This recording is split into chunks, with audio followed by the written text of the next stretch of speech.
Oi, gente. Hoje nós vamos falar sobre as áreas da sociedade em que a igreja pode trabalhar. Ou algumas pessoas podem falar que é esfera da sociedade ou montes. Elas podem ser divididas em 5, 7. Eu vou dividir as áreas da sociedade como 7. Lembrando que são as divisões dessas áreas que influenciam a sociedade. E é importante que elas venham junto com o avivamento, que é para trazer o reino de Deus aqui na terra. Isto não está escrito na Bíblia, mas foi uma estratégia que foi utilizada. Quando nós falamos das 7 esferas ou 7 áreas, essa visão ela nasce em 1975, que é uma linguagem para discipular pessoas. O missionário Laurie é da Jocum e eles estavam orando em Colorado nas férias deles, falando porque Deus estamos entregando vários missionários da Jocum e ele estava orando porque nós estamos treinando e enviando, vendo tantas salvações e a gente não viu nações sendo discipuladas. E o Senhor falou para Lauren, existem 7 áreas da sociedade que se você treinar a igreja com base nessas esferas, você vai ver uma nação treinada.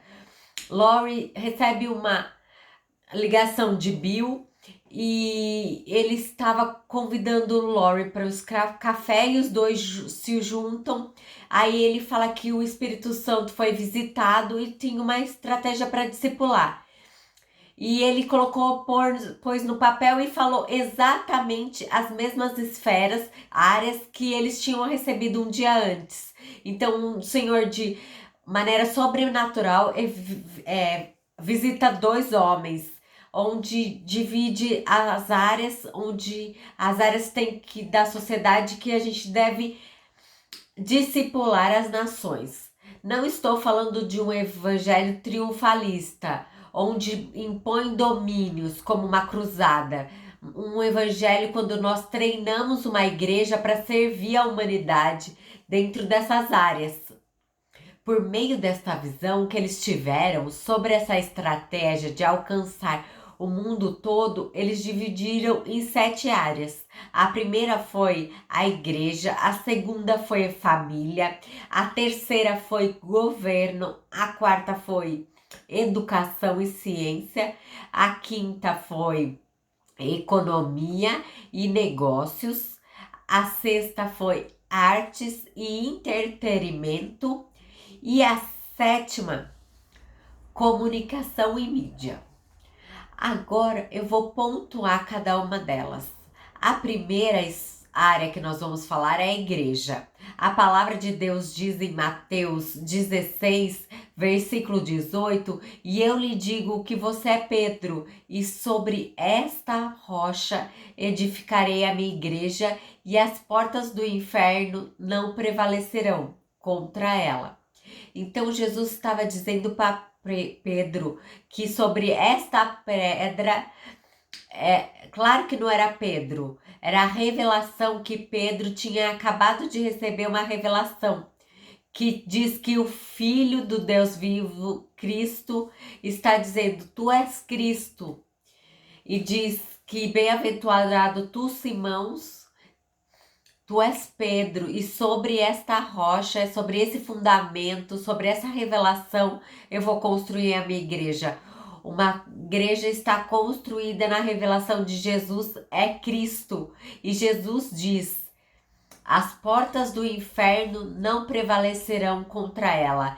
Então nós precisamos entender que a igreja é como se fosse a concessionária do reino de Deus aqui na terra. E ela tem autoridade para estabelecer o reino de Deus na sociedade. Essa palavra igreja é eclesia no grego. Essa palavra não foi utilizada como sinagoga ou templo, que era lugar da presença de Deus. E era onde os lugares que ensinava a palavra. Ele usa a palavra eclesia. A eclesia é uma instituição secular que estabelece uma cultura, onde os gregos ele estava na cidade, eles construíam uma eclesia. É uma assembleia de pessoas onde faz com que a cidade se pareciam com a Grécia. Isso foi acontecendo também no Império Romano, quando as cidades eram conquistadas, eram feitas essas eclesias, onde fazia aquelas cidades conquistadas parecessem como Roma. Então a igreja na terra, ela tem essa responsabilidade de ser uma eclesia. A missão dela é fazer da terra a cidade se parecer com uma cultura celestial. Tu tá dizendo que tu és Pedro, sobre esta pedra eu irei edificar a minha eclesia, a minha assembleia. Então Jesus não fala templo, mas sim eclesia, que é uma assembleia composta por cidadãos para governar cidades. Nós precisamos entender que quando Jesus disse que as portas do inferno não se prevalecerão contra elas, nós como igreja estamos atacando. Existem muitos cristãos jogando na defensiva e amedrontados com o mundo lá fora, onde nós, como igreja de Jesus, nós temos autoridade para estabelecer o reino de Deus aqui na terra. O teólogo Peter, ele vai dizer que apenas 5% dos cristãos foram chamados para servir dentro da igreja. O que nós fazemos com os outros 95%? Nós temos duas opções, deixando simplesmente eles viverem um cristianismo de domingo a domingo para viver, ou se não, treinar, capacitar, empoderar e enviá-los para as outras áreas, a fim que o reino de Deus expanda para fora das quatro paredes da igreja. A palavra diz em Efésios que ele designou alguns para apóstolos, profetas, evangelistas, pastores e mestres. Então eles estão falando dos 5 ministérios da igreja. No versículo 12, para preparar os santos, aqueles que aceitaram Jesus, para a obra do ministério, para que o corpo de Cristo seja edificado. Então, ou seja, a igreja dos 5 ministérios, eles têm a incumbência de preparar os santos, todos os cristãos, os outros 95% para a obra do ministério. Nós não podemos esperar a igreja a partir disso. Nós precisamos de evangélicos ungidos, cheios do poder do Espírito Santo, no governo, nas famílias, em todas as áreas da sociedade. A igreja, ela pode considerar como uma concessionária do reino dos céus aqui na terra, como uma autoridade para estabelecer os princípios e valores da sociedade. A igreja, ela tem a responsabilidade de equipar os santos para realizar e efetuar plenitude no chamado que Deus, o nosso Pai, nos entregou. No Antigo Testamento, como 1 Samuel 16, quando o profeta ele unge Davi para a esfera de governador, mostra que todos nós devemos assumir uma área e isto é importante. O objetivo da igreja é promover a adoração, a comunhão e a manifestação da presença de Deus e equipar as pessoas para elas serem discípulos e discipular e enviá-los para onde o Senhor chamou, exercendo influência naquela área. Como deixou bem claro o apóstolo Paulo, agora nós vamos falar sobre a segunda esfera, que é a família.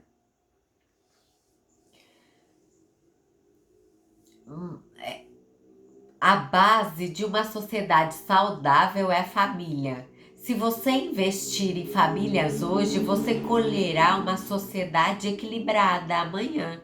O próprio Deus fala para Abraão no capítulo 12, versículo 3 de Gênesis: em ti serão benditas todas as famílias da terra. Uma das maiores armas do inimigo para impedir esse avivamento é destruindo a família. É por isso que nós vemos tantos ataques contra a família, contra o incesto, aborto, pedofilia, divórcios, como tantas outras coisas. Nós vemos desde Êxodo capítulo 1, o povo de Deus dentro do Egito, ele começa a se multiplicar. O rei do Egito, ele ordena as parteiras, quando elas ajudavam dar à luz, se fosse menino era para matar e se fosse menina era para deixar viver. Mas as parteiras não obedeceram às ordens do rei porque elas temiam a Deus e deixou viver os meninos. O inimigo, ele sempre estava com medo de uma grande libertação, ele sempre quer destruir e matar as crianças. Podemos ver que as mesmas estratégias estão usadas hoje. Então, a estratégia do inimigo para destruir uma sociedade é destruir a família. E Deuteronômio 32, 45, quando Moisés ele terminou de recitar todas as palavras, disse-lhes: guardem no coração todas as palavras que eu lhes declarei solenemente, para que ordenem aos seus filhos, para que obedeça a palavra dessa lei. Então, o povo estava ouvindo de Moisés a obrigação de passar essas palavras para os filhos. Algo muito importante para ser entendido na igreja é discipulado não começa na igreja, começa em casa. Nós vemos muitas famílias destruídas porque esperam as crianças crescerem para ser discipuladas na igreja, quando os pais são responsáveis por esse discipulado. Por isso que nós devemos defender as crianças através dos valores e a moralidade e princípios bíblicos. Nós vemos no Brasil que a filosofia marxista sendo introduzida na nossa sociedade, desvalorizando completamente a família natural, a formação de pai, mãe e filhos.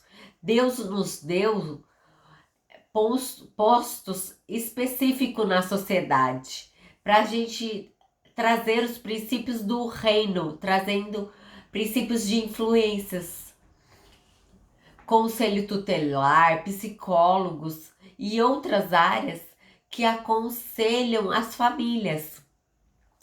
Hoje eu vou falar só dessas duas áreas para não ficar muito longo o vídeo. Talvez você tenha uma pergunta que você sente que você tem um chamado para várias áreas da sociedade ou esfera, mas o seu coração queima por negócios, mídias. Você pode ter chamados para 2, 3, 4 esferas. Davi, ele foi um artista, um músico, foi um rei. Ele circulou por várias esferas e áreas da sociedade. Às vezes você está trabalhando aonde não arde seu coração. Fique sossegado. Seja fiel, porque Deus que vai te direcionar por um lugar exato onde Ele quer. Como Davi, quando ele estava servindo seu pai, cuidando das ovelhas, ele recebeu uma unção para ser rei. E ele foi circulando em várias esferas até chegar no governo. Deus nunca desperdiça nada. Dê um like e se inscreva no canal. Até!